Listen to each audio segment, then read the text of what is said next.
ಇಂದು ಕಲಬುರಗಿ ಜಿಲ್ಲೆಯ ಚಿತ್ತಾಪುರ ತಾಲೂಕಿನ ಕೊಂಚೂರು ಡಿಗ್ಗಿ ತಾಂಡದ ರಿತೇಶ್ ಅಂತಕ್ಕಂಥ ತಾಂಡದ 11 ವರ್ಷದ ಬಾಲಕ ರಿತೇಶ್ ಅಂತಕ್ಕಂಥ ಬಾಲಕ ಮೃತಪಟ್ಟಿರ್ತಕ್ಕಂಥದ್ದು ಇವತ್ತು ಎಲ್ಲರಿಗೂ ಗೊತ್ತಿರ್ತಕ್ಕಂಥ ಸಂಗತಿ. ಆ ಹುಡುಗನಿಗೆ ಒಂದು ಸಾಮಾಜಿಕ ಹುಡುಗನಿಗೆ ಆ ಮೃತ ಕುಟುಂಬಕ್ಕೆ ಒಂದು ಸಾಮಾಜಿಕ ನ್ಯಾಯ ಸಿಗಬೇಕು, ಆ ಕುಟುಂಬಕ್ಕೆ ಒಂದು ಪರಿಹಾರ ಮತ್ತೆ ಸಿಗಬೇಕು ಅನ್ನೋ ದೃಷ್ಟಿಯಿಂದ ಈ ವಿಷಯವನ್ನು ಇಟ್ಟುಕೊಂಡು ಹಿಂದೂ ಪರ ಸಂಘಟನೆಗಳಿಂದ ಹೋರಾಟ ಆಗಿರ್ತಕ್ಕಂಥ ಸಂಗತಿ. ಈ ವಿಷಯವನ್ನು ಇಟ್ಟುಕೊಂಡು ಇವತ್ತೇನಪ್ಪ ಅಂತಂದರೆ ನಮ್ಮ ಆಂದೋಲನ ಶ್ರೀಗಳು ಇವತ್ತು ಬೃಹತ್ ಪ್ರತಿಭಟನೆ ಇವತ್ತು ಇತ್ತು. ಜಗತ್ ಸರ್ಕಲ್ದಿಂದ SP ಆಫೀಸ್ವರೆಗೂ ಕೂಡ ಒಂದು ಪ್ರತಿಭಟನೆ ಮುಖಾಂತರ ಒಂದು ಮನವಿ ಪತ್ರ ಕೊಡಬೇಕು ಅಂತಕ್ಕಂಥದ್ದು. ಇವತ್ತು ಮಾನ್ಯ ಶ್ರೀ ಪ್ರಿಯಾಂಕಾ ಖರ್ಗೆಜಿಯವರು, ಮಾನ್ಯ ಜಿಲ್ಲಾ ಉಸ್ತುವಾರಿ ಸಚಿವರು ಇವತ್ತು ಅನೇಕ ಅಭಿವೃದ್ಧಿ ಕಾರ್ಯಗಳಿಗೋಸ್ಕರ ಇವತ್ತು ಕಲಬುರಗಿ ಜಿಲ್ಲೆಗೆ ಆಗಮಿಸ್ತಾ ಇದ್ದಾರೆ. ಇವತ್ತು ಕಲಬುರಗಿಯಲ್ಲಿ ಕೂಡ 2 ಕಾರ್ಯಕ್ರಮ ಇವೆ ಅಂತಕ್ಕಂಥ ನಾನು ಕೇಳಲ್ಪಟ್ಟೆ.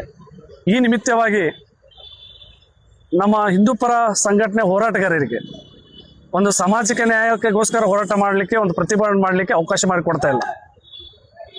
ಇವತ್ತು ಏನು ಎಲ್ಲ ಹಿಂದೂ ಪರ ಸಂಘಟನೆಯಿಂದ ಏನು ಹೋರಾಟಕ್ಕೆ ಇವತ್ತು ಬರ್ತಾ ಇದ್ರು, ಈ ಬ್ಯಾರಿಕೇಡ್ ಹಾಕಿ ಸುಮಾರು ಏನು ಬಂಕೂರು ಇರ್ಬೋದು, ರಾವೂರು ಇರ್ಬೋದು, ಚಿತ್ತಾಪುರ ಮಾರ್ಗವಾಗಿ ಬರ್ತಕ್ಕಂಥ ಅನೇಕ ಕಾರ್ಯಕರ್ತರಿಗೆ, ಜನರಿಗೆ ಬ್ಯಾರಿಕೇಡ್ ಅನ್ನು ಹಾಕಿ ಇವತ್ತು ಬರಲಾರ್ದಂತೆ ವ್ಯವಸ್ಥೆ ಮಾಡಿದ್ದಾರೆ. ಜೇವರಿಗಿಂದ ಬರ್ತಕ್ಕಂಥ ವಾಹನಗಳಿಗೆ, ಜನರಿಗೆ ಅದು ಕೂಡ ತಡೆದಿದ್ದಾರೆ. ಇದನ್ನ ನಾವೆಲ್ಲ ನೋಡಿದಾಗ ನಾವು ಪ್ರಜಾಪ್ರಭುತ್ವ ವ್ಯವಸ್ಥೆಯಲ್ಲಿ ಬದುಕ್ತಾ ಇದ್ದೇವೋ ಮತ್ತೆ ಎಲ್ಲಿದ್ದೀವೋ ಅಂತಕ್ಕಂಥ ಪ್ರಶ್ನೆ ಸಹಜವಾಗಿ ಬರುತ್ತೆ.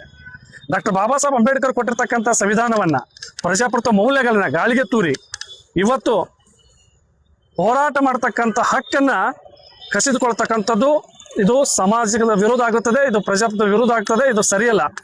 ಜನ ಇದಕ್ಕೆ ತಕ್ಕ ಪಾಠ ಕಲಿಸ್ತಾರೆ. ದಯವಿಟ್ಟು ಈಗ ತಾನೇ ನಾವು ಕೂಡ ಈ ಒಂದು ಪ್ರತಿಭಟನೆಯಲ್ಲಿ ಭಾಗವಹಿಸಿ ನಾವು ಕೂಡ ಆ ಕುಟುಂಬ ಜೊತೆಗೆ ಇರಬೇಕನ್ನೋ ದೃಷ್ಟಿಯಿಂದ ಈಗ ತಾನೇ ನಾನು ಜಗತ್ ಸರ್ಕಲ್ ಅಲ್ಲಿ ಹೋಗಿ ಬಂದೆ. ನನ್ನ ಬೈಕ್ ಕೂಡ ಅಲ್ಲೇ ಇದೆ. ಅಲ್ಲಿ ಬಂದ ತಕ್ಷಣ ಪೊಲೀಸರು ನೀವು ಯಾರಂತ ಕೇಳಿದ್ರು. ನಾವು ಸಾಮಾಜಿಕ ಕಾರ್ಯಕರ್ತ ಇದ್ದೀನಿ, ಹೋರಾಟಕ್ಕೋಸ್ಕರ ಬಂದಿದ್ವಿ ಅಂತ ಹೇಳಿದೆವು. ಸಡನ್ ಆಗಿ ನಮ್ಗೆ 10 ನಿಮಿಷದಲ್ಲಿ ಅಲ್ಲಿಂದ ನಮ್ಗೆ ಜಾಗ ಖಾಲಿ ಮಾಡ್ರಿ ಅಂತಂದ್ರು. ನಿಂದ್ರಲ್ಲಿ ಕೂಡ ಅವಕಾಶ ಮಾಡಿಕೊಡ್ಲಿಲ್ಲ. ನಾವೇನು ಭಯೋತ್ಪಾದಕರ, ನಾವೇನು ದುಷ್ಕರ್ಮಿಗಳ, ಸಮಾಜಘಾತುಕರ? ನಾವು ದೇಶಭಕ್ತರು. ನಾವು ಈ ಅನ್ಯಾಯಕ್ಕೊಳಗಾತ ಕುಟುಂಬದ ಪರವಾಗಿ ಧ್ವನಿಯನ್ನು ಎತ್ತಲಿಕ್ಕೆ ಬಂದಂಥವರು.